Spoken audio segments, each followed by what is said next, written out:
우리 지난주에 우리는 두 번째 재앙, 개구리 재앙을 살펴보았습니다. 나일강이 이 피가 된 지 7일, 이집트 사람들은 물을 구할 수 없어서 땅을 간신히 땅을 파서 물을 구하고 있었는데, 그런 상황 속에서 두 번째 재앙, 이 개구리가 온 땅을 뒤덮게 되었습니다. 침실에도, 화덕에도, 반죽 그릇에도 올라왔다, 이렇게 성경 기록을 하고 있습니다. 그러니까 모든 공간이 이 개구리로 가득 찼었었죠. 그런데 오늘 이 세 번째 재앙이 일어나는데요.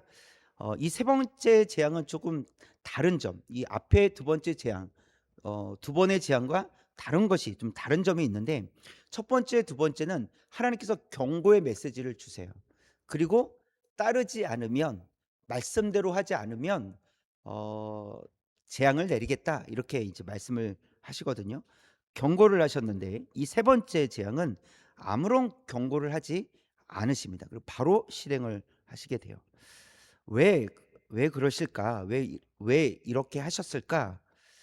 하나님은 분명히 경고를 주시는 분이세요. 그러니까 우리가 바른 길로 갈 수 있도록, 잘못된 길에서 돌이킬 수 있도록 경고를 주시는데, 그러다가도 그 경고를 무시할 때 하나님께서는 또 때로는 갑작스럽게 심판을 하시기도 하신다는 거예요. 그래서 여러분, 경고의 은혜가 당연한 것이 아니라는 거예요. 하나님께서 경고해야지 하셔야 되는 것이 당연한 게 아니에요. 때로는 경고하지 않으시고도 그냥 심판하실 수도 있는 거예요. 바로는 하나님의 경고를 두 번이나 무시했죠. 그래서 이번 세 번째 재앙은 하나님께서 예고 없이 그냥 재앙을 내리십니다. 여러분, 그래서 우리가 어떻게 생각해야 되냐면, 경고도 은혜다, 이렇게 생각해야 돼요. 경고도 은혜다. 그러니까 이것이 하나님의 사인, 경고라는 것을 우리가 알게 된다면 감사한 일이죠. 왜요? 그 경고를 통해서 우리를 돌이켜 주시기 때문에. 그래서 경고도 은혜라는 사실을 우리가 기억할 수 있어야 되겠습니다. 이 세 번째 재앙이 일어나게 되었을 때, 이 바로의 이 왕실, 이 술사들이 있죠. 이 요술사들이 있는데, 이들은 이 애굽을 대표하는 훌륭한 마술사들이었습니다. 그런데 그들이 어떻게 고백을 하고 있습니까? 19절 붉은 글씨 시작. 이는 하나님의 권능이니이다. 이는 하나님의 권능입니다. 우리가 할 수 없는 일입니다, 라고 이야기하고 있는 거예요. 너무나도 확실한 증언을 이 애굽의 요술사들이 해준 것이죠. 그러니까 왕의 측근들이 직접 하나님의 능력을 인정한 것이었습니다. 그럼에도 불구하고 바로의 마음은 어땠습니까? 완악했다라고 성경은 기록을 하고 있습니다. 왜 이렇게 명백한 증거 앞에서도 바로는 돌아오지 않는 것일까? 너무나도 확실한데, 그리고 최측근들이 말하고 있는데도 불구하고 듣지 않는 거예요. 마음이 완악했다라는 것이죠. 그렇게 완악한 마음을 과연 열 수 있을까? 돌이킬 수 있을까? 오늘 말씀을 통해서 살펴보도록 하겠습니다. 첫 번째, 시작. 하나님은 가장 작은 것 하나도 주권으로 다스리십니다. 16절 말씀 볼까요? 시작. 여호와께서 모세에게 이르시되 아론에게 명령하기를 내 지팡이를 들어 땅에 티끌을 치라 하라. 그것이 애굽 온 땅에서 이가 되리라. 하나님께서 내리신 명령은 매우 단순했어요. 땅에 티끌을 치라, 이것이 전부였어요. 땅에 티끌, 흙을 치라, 먼지를 치라, 이것이었어요. 근데요, 이 땅의 티끌, 이 먼지, 흙, 얘는요 신학적인 의미가 있어요. 히브리어로 이 아파르라는 단어인데요. 이 두 가지 의미로 이 성경에서는 쓰이고 있어요. 창세기에 그것이 구체적으로 나오고 있는데, 창세기 2장에 보면 흙으로 아담을 만드셨다 할 때 그 흙이 이 아파르예요. 이 티끌이에요, 티끌. 그래서 생명의 원천이죠. 그러니까 사람을 지을 때, 하나님께서 사람을 지으실 때 이 흙으로, 이 먼지로 만드신 거예요. 그러니까 생명을 주시기 위해서 이 흙을 사용하신 것이죠. 자, 그런데 창세기 3장에서는 너는 흙이니 흙으로 돌아가리라, 이렇게 말씀을 하세요. 근데 이 시점이 언제입니까? 죄를 범한 이유였다라는 거예요. 2장에서는 생명에 대해서 이 단어가 쓰여졌다면 3장에서는요 죽음을 가리키는 의미로서 이 단어가 쓰여졌다는 것을 볼 수 있습니다. 하나님이 흙으로 생명을 창조하셨듯 이제 그 흙이 재앙의 도구가 되었다는 것을 우리에게 가르쳐 주고 계십니다. 이 이집트 사람들은요 땅의 신을 믿었어요. 게부라는 땅의 신을 믿었습니다. 그래서 이 땅의 신은 이 나일강의 풍요를 관장하는 신이었어요. 그런데 그 게부라는 신, 이 땅의 신, 그러니까 이 땅의 신의 몸은 뭐예요? 곧 흙이죠. 흙이 땅의 신의 몸이란 말이죠. 근데 그 몸에서 그 티끌이 무엇으로 바뀌었습니까? 이 재앙으로 바뀌었다라는 것이죠. 이것은요 두 번째 개구리 재앙 때도 마찬가지예요. 그들은 개구리를 섬겼어요. 신으로 섬겼어요. 왜냐하면 다산의 신, 다산의 신 헤케트라는 신을 섬겼단 말이죠. 그런데 그 개구리가 재앙이 되었던 것처럼 이 세 번째도 흙, 이 땅의 신 게부라는 땅의 신이 그 흙이 재앙이 되었다는 것을 또 보여줍니다. 그러니까 계속해서 하나님은 재앙을 내리시는데 그냥 단순히 고통을 주시는 것이 아니라 너희들이 믿는 그 신이 너희들을 괴롭히고 있다는 거 너희 알고 있느냐라는 거예요. 그런데 사실은 그 신이 실제로 존재해서 그들이 괴롭히는 것이 아니라 헛되다는 거예요. 하나님 앞에서 아무것도 아니라는 것이죠. 너희들이 그토록 축복이라고 여기고 복이라고 여긴 복을 준다라고 했던 그 신들이 재앙이 되지 않느냐라고 그런 메시지를 주고 계시는 것이죠. 칼빈은 하나님은 이 나일강과 같은 큰 것뿐만 아니라 이와 같이 아주 작은 것도 통치하신다. 이 먼지, 눈에 잘 보이지도 않는 그 먼지까지도 하나님께서 통치하신다라고 그런 이야기를 했습니다. 그래서 하나님은 크기를 막론하고 하나님의 명령에 따라 그 무엇이든지 하나님의 뜻대로 행할 준비가 되어 있다라는 거예요. 하나님께서 명령만 하시면 크든 작든 눈에 보이든 보이지 않든 하나님께서 명령하시는 대로 움직인다라는 것입니다. 그래서 하나님은 앞에서는 나일강, 그렇죠? 눈에 보이고 그 커다란 넓은 그 나일강을 피로 만드셨는데 또 온 땅에 개구리를 가득 채우셨는데 이번에는 누구도 주목하지 않는 그냥 흙이란 말이에요. 밟고 다니는 흙. 그 흙을 사용하셨다라는 것이죠. 아무도 신경 쓰지 않은 그냥 털어버리는 그런 흙, 그 작은 것, 신경 쓰지 않는 것까지도 하나님께서 사용하고 계시다는 것을 우리에게 가르쳐 주십니다. 여러분, 때로는 하나님께서 큰 사건, 극적인 기적을 통해서 또 일하실 때가 있지만 그렇지 않으실 때가 있어요. 아주 작은 것, 티끌 하나까지도 하나님 사용하실 때가 있다는 것이죠. 여러분, 우리의 삶도 마찬가지입니다. 우리의 가장 사소하고 작은 부분도 하나님께서 다스려 주시는 줄 믿습니다. 때로는 우리가 아무것도 아니라고 여긴 어떤 우리의 삶이나 우리의 모습을 통해서 이거는 없었으면 좋겠어. 이거는 나한테 불필요해. 아무것도 아니야. 내세울 것도 아니야. 라고 하는 정말 신경 쓰지 않는 불필요하다고 생각했던 그 부분까지도 하나님께서 원하시면 사용하신다는 거예요. 그리고 하나님은 아주 작은 것도 그것을 그 명령에 순종하도록 하나님께서 이끄신다. 분명히 사용하신다는 것을 가르쳐 주고 있습니다. 티끌까지 다스리시는 하나님께 우리의 작은 문제까지도 말씀드리고 기도할 수 있길 원합니다. 너무 작다고 아주 자그마한 것이라고 우리가 기도하지 않는 것이 아니라 작은 것까지도 하나님 앞에 지혜를 구하고 하나님께 은혜를 구하고 하나님께서 사용해 주시기를, 별 볼 일 없어 보이는 것까지도 하나님께서 사용하여 주시기를 그렇게 기도할 수 있는 저와 여러분 되시기를 주님의 이름으로 축원합니다. 두 번째, 시작. 아무리 명백한 증거도 완악한 마음을 열 수 없습니다. 18절 19절인데요. 처음부터 시작. 요술사들도 자기 요술로 그같이 행하여 이를 생기게 하려 하였으나 못하였고 이가 사람과 가축에게 생긴지라. 19절. 요술사가 바로에게 말하되 이는 하나님의 권능이니이다 하였으나 바로의 마음이 완악하게 되어 그들의 말을 듣지 아니하였으니 여호와의 말씀과 같더라. 두 가지 이 중요한 사건이 동시에 일어나는데요. 첫 번째는 요술사들이 처음으로 완전히 실패한 사건이에요.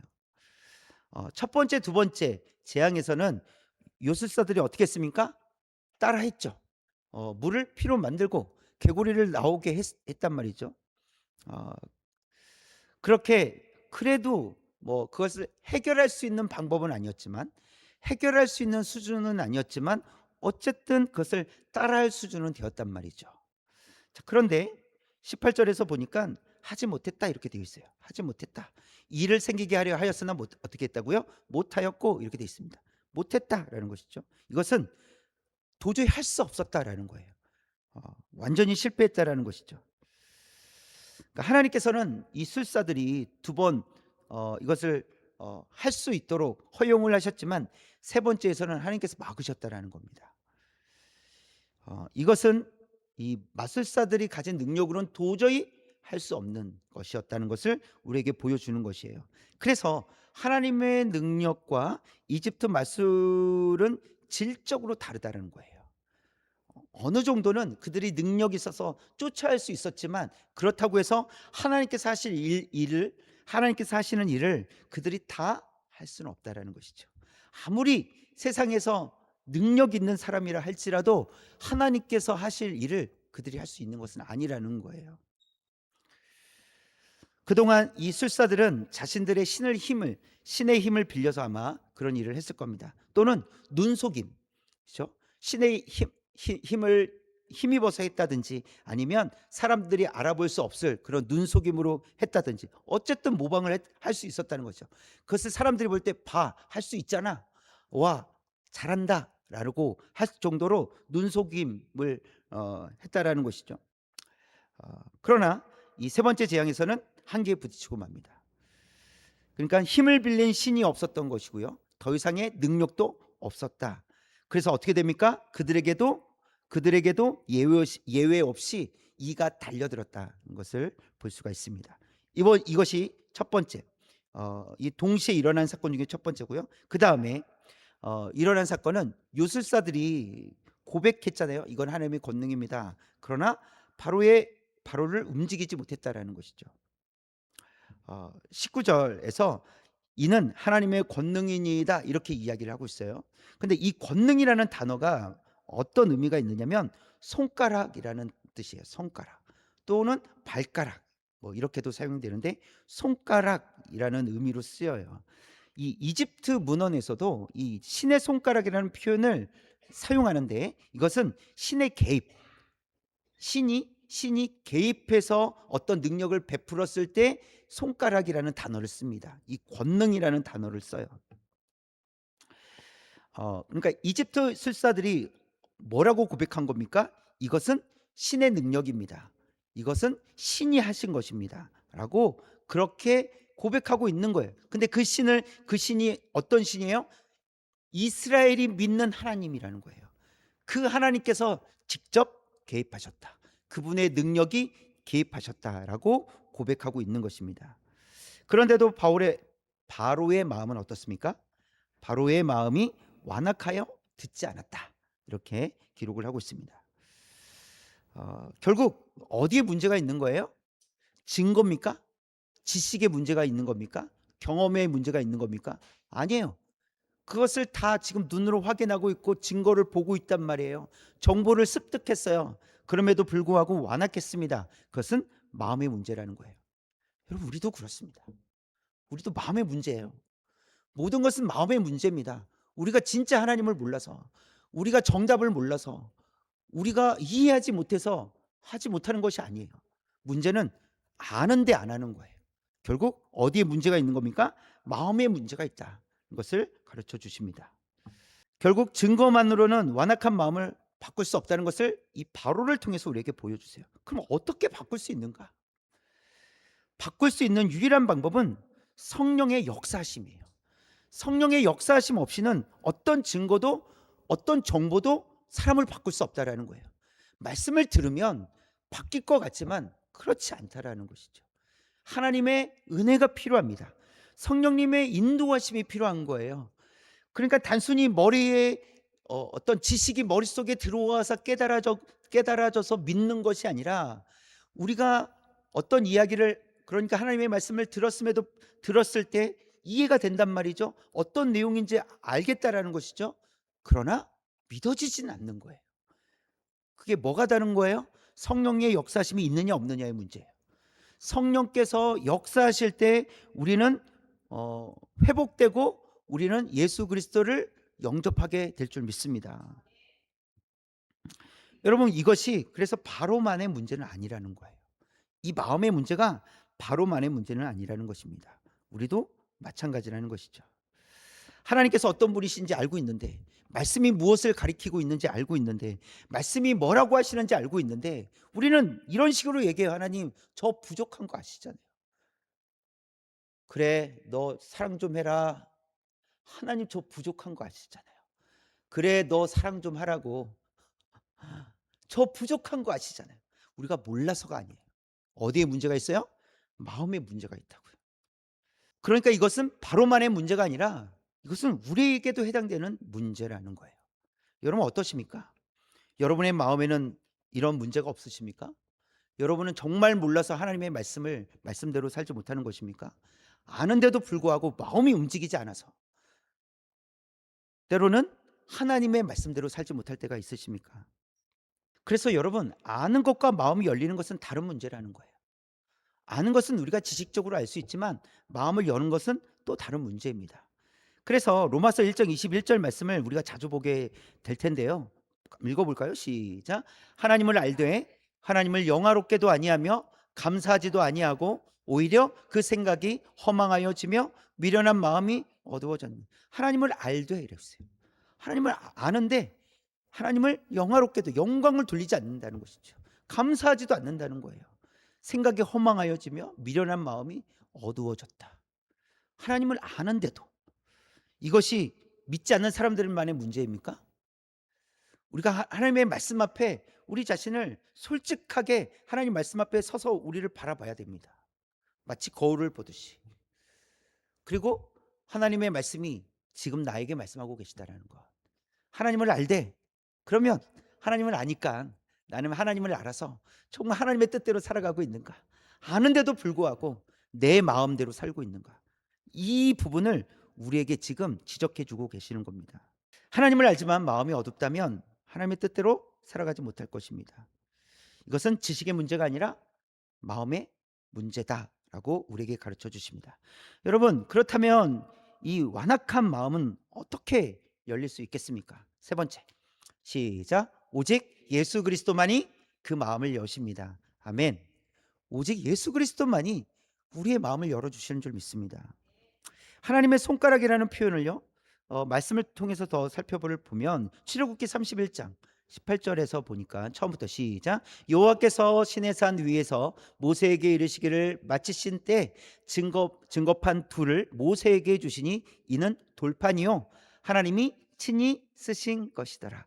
썼다. 여러분은 쓴다 그러면 뭘로 써요? 발가락으로 쓰시나요? 입으로 쓰시나요? 뭘로 쓰시죠? 손으로 쓰시죠? 그럼 하나님께서 친히 쓰신 것이더라. 뭘로 쓰셨다는 거예요? 하나님께서 손으로 쓰셨다라는 거겠죠. 그러니까 하나님의 손가락, 그렇죠? 하나님의 능력, 하나님께서 친히 쓰신다는 거예요. 모세에게 십계명을 주실 때 하나님께서 돌판에 하나님께서 직접 쓰셔서 모세에게 주셨습니다. 재앙을 일으키신 손, 하나님의 권능, 그렇죠? 티끌을 일으키신 하나님의 권능, 하나님의 손가락이 이 출애굽기 31장에는 어떻게 기록이 되어 있어요? 율법을 기록하는 손으로 기록되어 있습니다. 그러니까 동일한 손가락이 심판을 내리기도 하고요, 율법, 하나님의 말씀을 기록하시기도 한다는 거예요. 우리에게 주신다는 것이죠. 그래서 하나님의 의로운 성품이 재앙과 율법 모두에서 표현되고 있다라는 거예요. 그래서 하나님은 심판하시기도 하시고 구원하시기도 하신다는 거예요. 하나님, 그러면 심판하실 땐 나쁜 하나님이 되고 구원하실 땐 좋은 하나님이십니까? 아니에요. 그 하나님은 동일하시고 의로우신 하나님이시라는 거예요. 의로우신 하나님, 공의의 하나님은 심판하세요. 그러나 사랑하시기 때문에 하나님은 또 구원하세요. 신약에서 예수님이 이 표현을 직접 사용하시는 장면이 나오는데요. 누가복음 11장 20절 처음부터 시작. 내가 만일 하나님의 손가락으로 귀신을 쫓아내는 것이면 하나님의 나라가 이미 너희에게 임하였느니라. 여기서 보니까 예수님께서 하신 말씀이에요. 내가 만일 하나님의 손가락으로 귀신을 쫓아내는 것이면, 손가락이 출애굽기에서는 어떻게 번역되어 있었어요? 권능. 그렇죠? 하나님의 권능이잖아요. 그렇죠? 하나님의 능력, 하나님의 권능으로 귀신을 쫓아내는 것이면 이런 의미예요. 그래서 지금 예수님은 하나님의 권능으로 귀신을 쫓아내셨다라고 말씀하시는 거예요. 하나님께서는 어둠의 세력들을 반드시 쫓아내시는 줄 믿습니다. 그래서 출애굽기에서는 땅의 티끌을 재앙으로 바꾸신 그 손가락이 복음서에서는요, 사탄의 권세를 무너뜨리는 손가락이 되셨다라는 거예요. 그러니까 하나님의 손가락이, 그 권능이 심판하실 때만 그 권능이 임하시는 것이 아니라 우리를 구원하실 때, 우리를 보호하실 때 하나님의 권능이, 하나님의 손가락으로 우리를 돌보신다는 것을 보여주십니다. 예수님은 티끌로 된 몸을 직접 입으시고 이 땅에 오셨습니다. 그리고 십자가에서 티끌로 돌아가셨죠. 그리고 사흘 만에 그 티끌을 뚫고 부활하셨습니다. 여러분, 이게 복음의 핵심입니다. 재앙의 재료가 되었던 티끌을 그리스도께서 몸소 입으시고 그 저주를 역전하셨다라는 거예요. 부활하심을 통해서 역전하셨다라는 것이죠. 그래서 똑같은 흙이잖아요. 똑같은 흙, 그 먼지, 그 티끌, 인간을 창조하실 때 그 흙으로 창조하신, 그리고 예수님께서 이 땅에 오실 때 우리의 몸, 동일한 몸을 입고 오신 그 예수님, 그리고 죽으심으로 티끌로 돌아가셨던 예수님이 3일 만에 부활하심을 통해서 역전하신 것이죠. 이 애굽의 마술사들은 이 문제를 해결하는 것이 아니라 문제를 더 늘리는 일만 했습니다. 개구리 재앙 때도 개구리를 없애는 것이 아니라 더 많은 개구리를 올라오게 했습니다. 이 땅에 누구도 진짜 문제를 해결할 수 없다는 것이죠. 하나님께서 해결하지 않으시면 그 누구도 그 문제를 해결할 수 없다는 것입니다. 예수 그리스도께서는 십자가에서 죄의 권세를 꺾으셨어요. 오직 예수 그리스도만 하실 수 있는 일이었습니다. 그래서 갈라디아서 4장 4절에 보니까 붉은 글씨 한번 볼게요. 시작. 때가 참에 하나님이 그 아들을 보내사. 때가 참에 하나님께서 계획하신 그 때가 차서 하나님이 아들을 보내셨다. 그리고 그 아들이 하신 일이 무엇입니까? 십자가에서 우리 죄를 대신해서 죽으시는 일이었어요. 왜 죽으셨어요? 우리를 구원하시기 위해서 죽으셨다는 것입니다. 오직 하나님의 은혜로, 예수 그리스도의 사랑으로만 우리는 회복될 수 있다는 것을 우리에게 보여주고 계십니다. 하나님은 바로에게 경고 없이 재앙을 내리신 것처럼 우리가 전혀 예상하지 못했던 때에 독생자 아들을 이 땅에 하나님께서 보내주셨다는 것이죠. 그것이 하나님의 은혜인 줄 믿습니다. 누구도 알지 못했을 그때, 아니 예수님께서 예수로 태어났을 때 알아보는 몇몇 사람들은 있었지만 대부분의 사람들은 알지 못했어요. 그리고 생명의 위협을 받아 애굽으로 피신했다가 다시 갈릴리로 가야 되는 그런 상황이기도 했습니다. 그들의 가족들은 어땠습니까? 동생들은 예수님이 이제 본격적으로 공생의 이제 활동을 시작을 할 때 동생들은 어떤 반응이었습니까? 비웃는 것이었어요. 비웃었습니다. 그럼에도 불구하고 예수님은 하나님의 뜻대로 이 땅에 오셔서 그 일을 감당하셨죠. 이것이 하나님의 은혜인 줄 믿습니다. 그러니까 아무도 알아보지 못했다라는 것이죠. 그때 하나님께서 하나님의 뜻을 이루시고 성취하셨다라는 것을 우리에게 보여주고 계십니다. 우리의 완악한 마음을 여는 것은 여러분 정보로 되지 않습니다. 어떤 증거, 눈에 보이는 것으로 되는 것이 아니라는 것이죠. 때론 우리는 정보를 알고 있어서 하나님의 뜻을 따른다고 생각하며 살아가기도 합니다. 내가 하나님의 말씀을 많이 아니까 내가 이것이 믿음이고 이것이 하나님을 잘 알고 있는 것이고 믿음대로 사는 것이라고 착각할 수 있다라는 거예요. 많이 안다고 하나님을 잘 믿는 것이 아닙니다. 때로는요, 많이 아는데 행함이 없는 믿음은 위험할 수 있어요. 아는 것이 믿음은 아니라는 것을 우리가 기억해야 됩니다. 아는 것이 믿음이 되는 것이 아니라 우리가 행할 때 믿음이 될 줄 믿습니다. 그러니까 알아야지 행하는 거잖아요. 그렇죠? 아는 단계가 매우 필요합니다. 그러나 아는 것만으로는 믿음이 될 수 없다라는 거예요. 믿음이 되기 위해서는 행함으로 나아가야 된다는 것을 우리에게 가르쳐 주고 있습니다. 우리의 마음은 어떻게 열릴 수 있겠습니까? 우리를 위해 티끌이 되신 예수님의 사랑이 성령을 통해 우리 마음에 임하실 때 우리가 비로소 우리의 마음이 열릴 줄 믿습니다. 우리는 은혜가 항상 필요해요. 우리가 지금 예수님을 믿잖아요. 예수님을 안 믿어서 순종하지 않는 것이 아닙니다. 예수님을 믿어요. 확신해요. 구원을 받았어요. 그럼에도 불구하고 우리의 삶 가운데 때로는 순종하지 못하는 모습들이 나타난다는 것이죠. 그럼 왜 우리는 순종하지 못하는 것일까? 알고 있는데, 머리로는 너무나도 잘 알고 있는데 우리는 그런 생각까지 해요. 이러면 안 되는데 하면서 하나님이 원치 않으시는 일을 할 때가 있다는 것이죠. 그럼 이를 어떻게 해결할 수 있어요? 하나님의 은혜가 필요하다는 거예요. 성령님의 도우심이 필요하다는 것이죠. 그리스도의 사랑을 아는 것이 필요합니다. 그래서 성령께서 우리에게 임재하여 주셔서 우리의 마음을 지켜주시고 우리를 인도해 주실 때 우리가 그런 행하지 말아야 될 그런 상황 가운데서 벗어나게 될 줄 믿습니다. 그리고 하나님의 뜻대로 살게 될 줄 믿습니다. 오늘 또 성령님께서 우리 가운데 임재하여 주셔서 우리의 마음을 이끌어 주시기를 위해서 기도합시다. 여러분 간절히 기도했으면 좋겠습니다. 하나님, 저의 마음을 인도해 주십시오. 하나님을 안 믿는 것이 아니라 전 하나님 믿습니다. 저 하나님 정말 잘 믿고 싶습니다. 그럼에도 불구하고 누가 말해주지 않아도 제 스스로가 알고 있는 하나님 앞에 불순종하고 있고 부끄러운 모습들이 있습니다. 근데 저는 하나님을 정말 따르고 싶고 하나님 말씀대로 살아가고 싶고 주님 앞에 순종하고 싶습니다.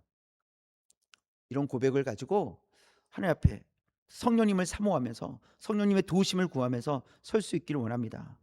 말씀을 마무리하겠습니다. 세 번째 재앙은 이 바로의 술사들이 포기한 것이었습니다. 할 수가 없는, 흉내도 낼 수 없는 것이었어요. 그런데도 바로는 듣지 않았습니다. 증거가 부족해서, 그렇죠, 정보가 부족해서가 아니라는 것이죠. 그의 마음이 여전히 완악했기 때문이다. 여러분, 바로를 통해서 우리의 마음도 볼 수 있기를 원합니다. 우리가 마음이 완악한 건 아닌가? 알고 있음에도 불구하고, 정보가 충분함에도 불구하고, 증거들이 차고 넘침에도 불구하고 혹 순종하지 않는다면, 돌이키지 않는다면 그것은 마음의 문제다. 지식의 문제가 아니라, 정보의 문제가 아니라 마음의 문제라는 것을 우리가 우리 자신을 볼 수 있길 원합니다. 그 완악한 마음을 열어주시는 분, 여실 수 있는 분은 누구세요? 예수님이에요. 예수님의 이름으로 성령님을 의지하여 나아가는 것입니다. 그래서 우리가 예수 그리스도를 통해서 하나님 앞에 나아가는 것이잖아요. 예수 그리스도께서 우리의 중보자가 되어주셔서 우리는 하나님 앞에 기도하는 거예요. 예수님께 기도하는 것이 아니라 하나님 앞에 기도하는 거예요. 예수님의 이름으로, 그래서 기도하는 것이죠. 그래서 예수님을 의지하여 하나님 앞에 나아가야 됩니다. 예수님의 이름을 의지하며 하나님 앞에 나아갈 때 누가 도와주세요? 성령께서 도와주시는 거예요.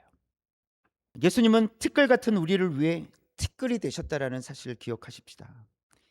이 티끌을 뚫고 부활하심으로 흙으로 돌아갈 존재, 흙으로 돌아갈 수밖에 없는 그런 존재를 영원한 하나님 나라로 이끌어 주셨다는 것을 우리가 그 은혜를 기억하며 또 하나님 앞에 나아갈 수 있기를 원합니다.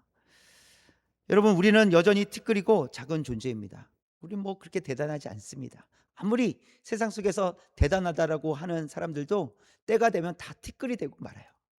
별 수 없습니다. 그러나 하나님의 권능의 손이 우리를 안전하게 붙잡아 주실 줄 믿습니다. 우린 작은 존재라 할지라도 하나님께서 우리를 권능의 손으로, 하나님의 손가락으로 우리를 붙잡아 주시면 우리가 살아나고 우리는 영원한 하나님 나라에서 영원토록 하나님과 영원토록 살게 될 줄 믿습니다. 이 소망을 가지고, 이 소망 때문에 우리가 조금 힘이 들어도, 우리가 좀 부족해도 하나님의 말씀하시면 그 말씀대로 살아가게 될 줄 믿습니다. 그 은혜를 기억하며 살아가게 될 줄 믿습니다. 그 은혜를 구하고 성령님의 도우심을 구하며 나아갈 수 있는 저와 여러분 되시기를 주님의 이름으로 축원합니다.